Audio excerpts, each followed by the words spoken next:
Guess what? It's snowing. Come join me in the studio. We're going to make a journaling page that's all about the beauty of snowflakes and a quiet day of snowfall. All right, so let's take a look at some of the things I'm going to be using today to make this snowflake page. I am working in my Ranger mixed media journal. This is a journal whose pages are made up of different types of material. And I am going to specifically be working on this craft paper colored page. I happen to have this painted design on the opposite side, but today I'm going to be focused on working on this page. Now, you don't have to choose a toned or medium colored page to work on. You can do this on a white page, but then conversely, you're going to want to shift your tools, because the tools that I will be using today on this craft paper page are all white. I have a white gel pen. I have a couple of Stabilo All pencils. These are pencils that move when you hit with water, but they also happen to have a white lead to them. I have a watercolor crayon that is in white, and I also have this piece of Artgraph Taylor's chalk that is in white. So again, if you are going to be working on a white colored page, you're not going to want to use white tools because you won't be able to see them, or you're going to want to tone your page ahead of time so that it is of a medium value in order to set those white marks off. But really, you can adapt this exercise to match whatever materials you happen to have on hand. So I'm going to be using those drawing tools. I have a little bit of painter's tape here, which is optional. I'm going to use it to create a perimeter around my page here that matches the margins that I have over here. So I've chosen that. I have some acrylic glazing liquid. Really, if you have a regular acrylic gel medium, you can use that. You're just going to want to water it down so that it's loose, like milk, consistency of milk. And then what I also have here, is my spirograph kit. So, excuse me again. Spirograph kits come in all different shapes and sizes, and I often hesitate to include spirographs in an actual lesson because it does mandate that you go out and purchase a kit. But if you don't have a spirograph kit, you can hand draw some snowflake patterns yourself. I just happen to really like the complexity that this kit gets or gives. So this is a new spirograph game or set that is based on the old ring and wheel formula, but I also happen to have some different versions that do the same kind of thing. This is a kit where the wheels are actually built into it, so it's a little bit easier for those with some motor skill needs or adjustments. It's a lot easier to use. And this is another kit. It came off of a Klutz book, and the gears get locked in underneath the plate when you are ready to work. But this does require that your book be completely flat. So if you are working over an area like this, where it might be on two different levels, it may not work as well for you. And there's lots of other spirograph sets out there. Use whatever you have, but again, if you don't have a spirograph set, you can hand draw your own snowflakes in. I also have a brayer here that I'm going to use in a little bit, or you could substitute that with some sort of scraping tool like an old credit card or a palette knife, or even a spatula of some sort. So let's get started. Like I mentioned, I'm going to be working on this page opposite my color swatches here, and I like this white margin effect, so I am going to use masking tape here to just sort of paint or tape off some edges that will allow me to recreate that effect on this craft paper page. And I'm just kind of lining or visually lining the edge of the tape up with the edge of this page so that I can continue that horizontal. Let's see, that's about long enough. So I will snug this right down into the seam of the book. And one more piece on this side and I'll be all set to go. Now, I can see here that this margin is narrower than this one. I'm just gonna kind of eyeball it to see. It's almost 2/3 of the width of this piece of tape. So I'm just gonna kind of eyeball it over here as well. Although, if you wanted to measure it out for yourself, that's totally fine too. And I'm gonna use my finger and I'm gonna gently connect to make sure that there's a good connection between the tape and my paper.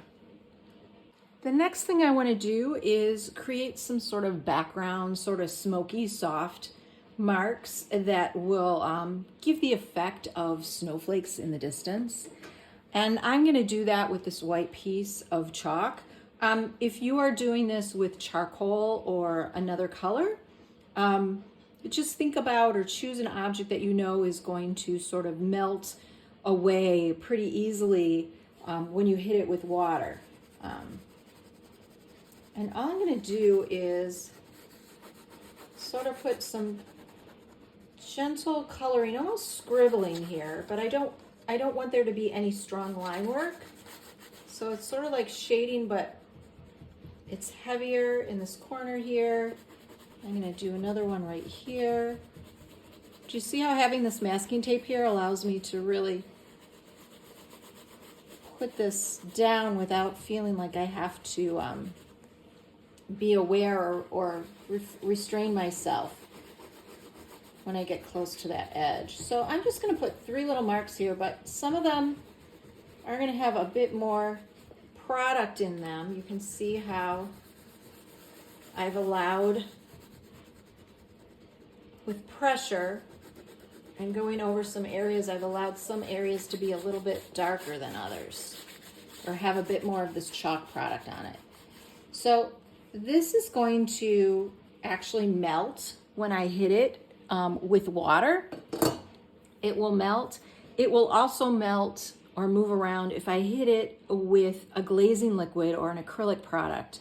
And glazing liquid is essentially the binder of acrylic paint. It just doesn't have any pigment in it. And gel medium is the same thing. So if you happen to have a tub of matte medium or any kind of medium, actually the surface does not matter, you can put that down on your page, but you want to water it down a little bit because you're going to want to spread it around and get some really smooshy sort of marks happening here. I know smooshy is not really a technical word. So I'm just going to squeeze a little bit of this on my page, and I'm going to use my brayer. Actually, I'm going to use a bigger brayer, a wider one. And I'm just going to move this gel medium around. And you're going to want to apply a little bit of elbow grease or pressure to it, but start out slowly to see how much you actually need, because it's going to depend on how loose your glazing medium or gel medium is and how absorbent your paper is, as well as the sort of product that you used or crayon that you used to initially put those marks down. So I'm just going to roll this around for a bit. And ultimately what I want to do, or what I wanted to do, was soften those edges that I had around the crayon marks that I put down. Now, you could also do this just with a white crayon. and moderate your pressure as you colored. And you could sort of achieve the same effect with a white crayon if you didn't happen to have the Taylor's chalk and you wanted to achieve a similar effect. Now I'm gonna let this dry. Okay, so my page is dry to the touch, and I'm just gonna flatten it out here. I can tell that because when I touch it, it's at room temperature. It doesn't feel cool. You really want to give yourself or give the page an opportunity to dry pretty well, because we're going to be putting our spirograph stencils over top of the page, and we don't want to scratch into any of the marks that we've already made here. So err on the side of caution and make sure that it's pretty dry. This side feels like it might be a little bit wet still, but I'll work down here for now. So then the next thing you want to do is decide where your first spirograph or your first fractal is going to go. And I'll put mine right down in this corner. And then you want to choose your size, and then choose the according tools that you're going to need. So for instance, this ring is going to make big fractals here, because the majority of these circle or shapes reach out to the edge. These shapes are going to make a smaller one as they travel around, as will some of these, and these are going to be really, really small ones. So I think I want a good sized one to be right here.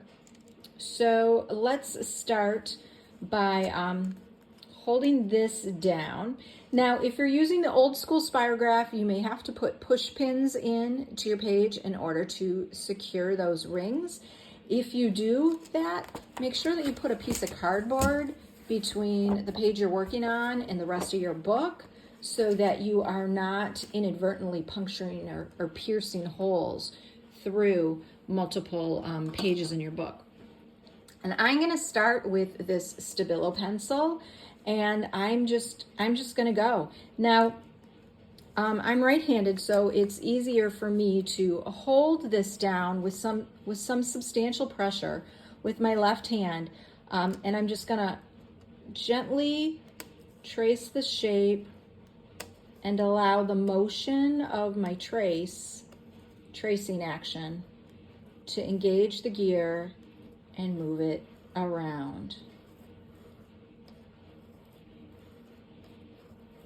This is a really calming, meditative sort of practice, and my pencil lead just broke.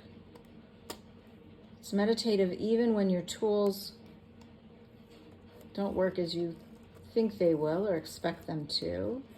And it can be frustrating if your gear jumps or your hand shifts and the whole overall setup moves. It's been my experience that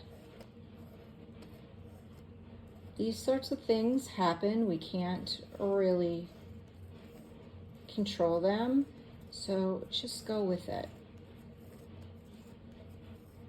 Don't get upset if for some reason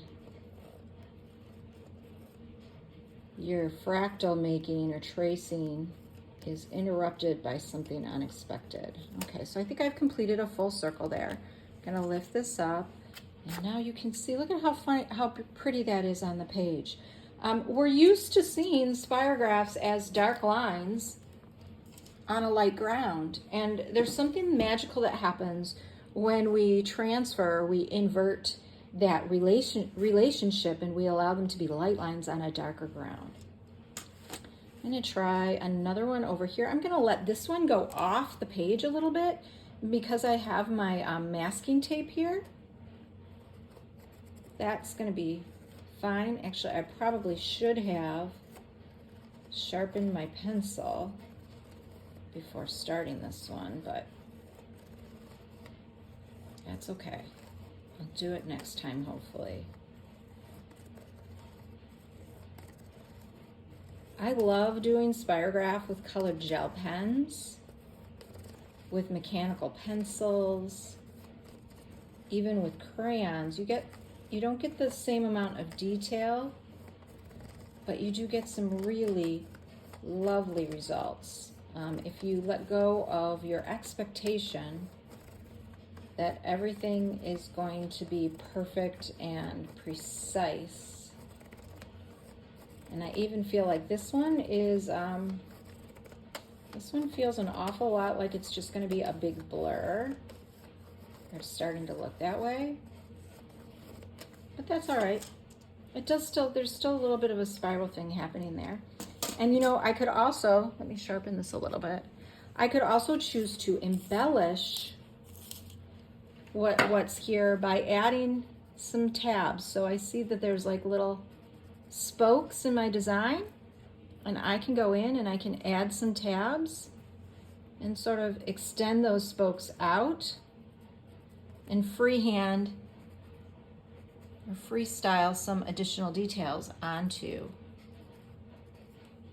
the spirograph pattern. All right, so continue in this way. I would say if you're going to be filling your page, that you want to use a variety of sizes, and you also want to stagger your placement. So try to avoid lining things up, spacing them evenly. If you think about how snowflakes might be falling, there's no regularity or pattern to them at all. And it's even okay to overlap them if you decide to do that too. I'm gonna put another one right here. I'm gonna make this one just a little bit smaller than the two that I've already had. So you wanna vary their placement, you wanna vary their size. It's okay to have them overlapping. It's okay to have them be imperfect. It's okay to have them touching.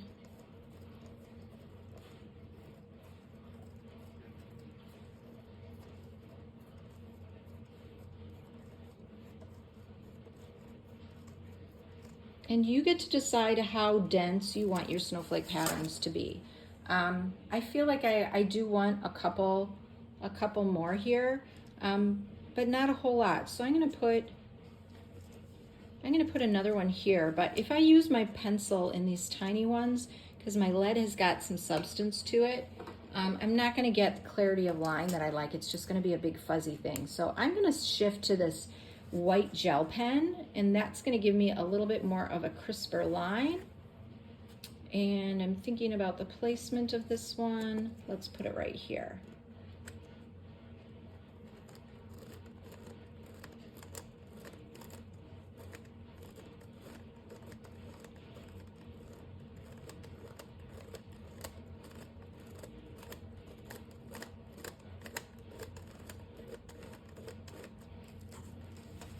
There we go. That one's really nice and faint. It feels really delicate, doesn't it? Let's do another one similar to that. How about if we do it over, let's do it over here.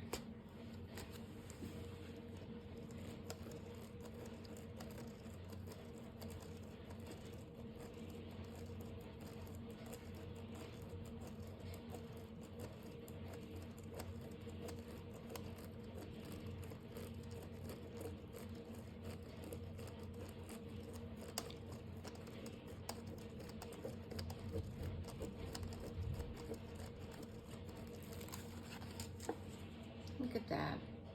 I feel like I need something else, like maybe right here in this corner. I'm gonna do this. Yeah, so I'm gonna do this, but I'm gonna start it. I'm gonna start it right here so that I don't have to draw it the whole length, since it's only gonna be here on this part of my page. Oh, but I have to go around this way. You might have to delicately tease your tool over top of the edge of the paint, or I mean the tape. It's a little bit of a lip, and it gives some resistance or traction when you go to mark over it. So just be aware of that as you make your mark. That looks cool. Maybe one more. Let's shift my tool, because I think these ones will be a little bit different in size and variety. So I'm gonna put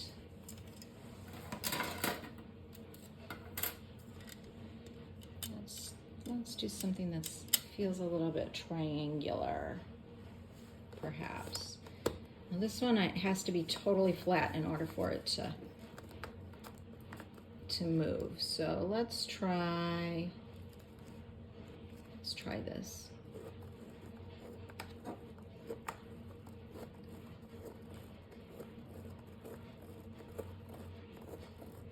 Now, if you are going to use acrylic gel medium and water it down as your base before you put these snowflakes down, you may want to test first and make sure that your drawing tools will go over top of it. Sometimes those gel mediums can have a super shiny, slick surface that does not allow marks to go down over top. There we have it. I like these. So then the next thing I'm going to do is I'm just going to go back in with my pencil and I'm going to add a little bit of shading. So like I'm going to shade the inside of this one. It doesn't matter that it's that this one was ink. I can still go in and shade and color around it and give another sense of dimensionality. And I'm just going to blend that edge out. Now you could choose to paint your background before you started this exercise. You could choose to paint your background black, and that would really give you a very dramatic sort of nighttime feel to the snowflakes. I'm going to make the inner ring of this one darker, and I'm just going to gently sort of flesh it out. If you love drawing super precise things, you may also think about setting yourself up with a piece of, with a handmade doily or a bit of handmade lace and drawing that. That makes for a stunning design on a dark ground. And it's a really great meditative sort of time spent too. So I'm just sort of, playing with these, embellishing them, with just little extra details so that they're not complete tiny little circles in and of themselves. Let's see. We'll add some dots around the perimeter of this one. And your marks don't also have to be completely perfect or even or measured in any way. Think about how quickly a snowflake starts to melt. Let's put a smaller one right over here. Think about how quickly a snowflake will start to melt and then it suddenly loses its perfect symmetry, There's a lighter one over there. I feel like I want to sort of create a center to this one. It's a little harder to see because it's over top of that smudginess.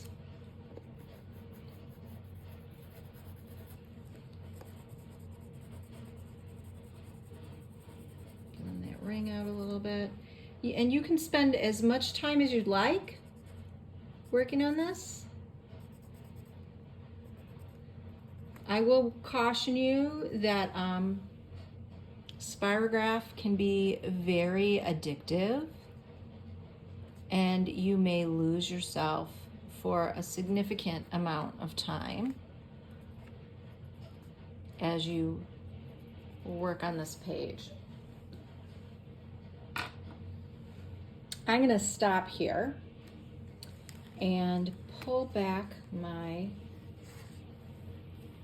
oh, you know what? Before I pull this back, the pencil ones that I did are, they'll move if I hit them with more water. So I could, if I really wanted to soften something up, like the inside of this one, I could just put a little bit of my glazing medium on it and come back in with the brayer and push that around, and it's gonna soften all of these edges and make the snowflake feel as though it's starting to dissolve or melt. And that's kind of a cool effect too, but I don't want to do it too much because I really don't want to erase or rub that whole snowflake out, and I kind of lost some of the center there. So I'm just going to go back in with a little bit more of the pencil and fill that in. All right, and now I will take this tape off very carefully. The trick is to go slowly and keep your pressure even. Look at how pretty that edge is.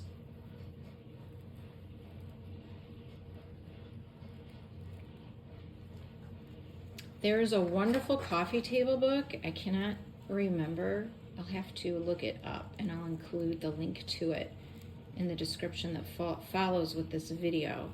There's a really great coffee table book of a gentleman who photographed snowflakes with a microscope, and those drawings or those photos are great resources for to go to and look at as your own drawing inspiration if you wanted to hand draw some of these, or look for different patterns and ways that you could embellish the ones that you've already drawn. I don't know if you can see this, but my paper started to lift from that end. So instead of continuing to tear it, I just thought I would reverse the process and come at it from the bottom edge.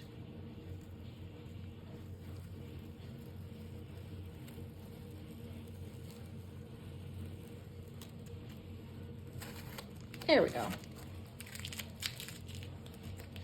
Isn't it beautiful the way this tape reveals a nice, neat, clean edge, which is something that I can never do by hand. And it's okay, even in this corner, there was no product in that corner, so I don't have a crisp edge, but I think it's gonna be just as beautiful. It'll actually be a nice contrast to the rest of the page where my edges might be a little bit sharper.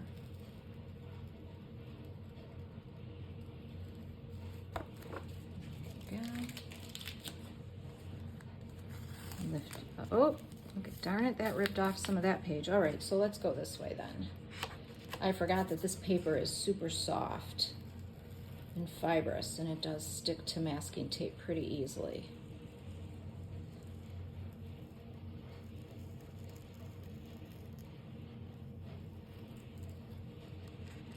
Now, in instances where you have pattern on your tape, you'd actually turn around and use that tape as a collage element on another page in your book if you wished to.